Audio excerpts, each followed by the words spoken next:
Té tant d'anys quasi com la història de les illes, així d'antic és el tir en fona. El foner balear tenia fama dins tota la Mediterrània de ser destres amb el seu maneig.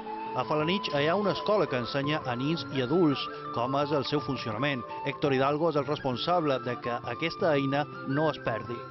No es un deporte como puede ser el tiro con arco o el tiro con rifle, que tienes más herramientas y más métodos para apuntar. Este es la intuición y sobre todo lo que he dicho, la constancia que al final llega. Quan una iniciativa d'aquestes funciona és perquè hi ha qualcú que davant que es tira, i nosaltres aquí tenim la sort que en Héctor, que vull dir un poc responsable de tota aquesta moguda, és una persona que es tira i que sap cuidar. Ho demostren els fets, hi ha molta cantera. És gent jove, és gent que n'hi ha de bons, n'hi ha molt bons.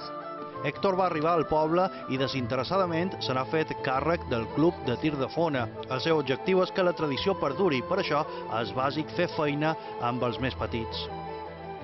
Hay algo innato en la gente y aprende muy rápido a tirar. Sobre todo cuando son muy jóvenes, son esponjas.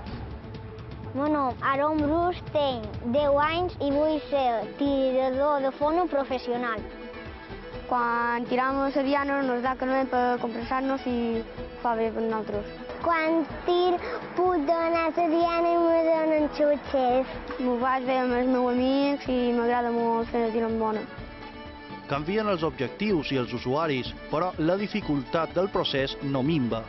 Consta de anilla, que es donde se va a meter el dedo y donde quedará la onda ya fija a tu cuerpo, inamovible.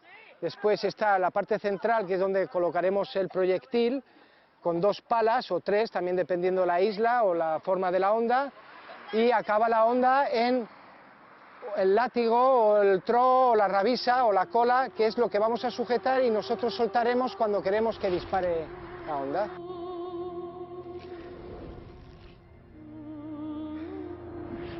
Ja sabem com ho va fer David per vèncer Goliat, amb habilitat, concentració i punteria, els 3 principis bàsics d'un bon foner.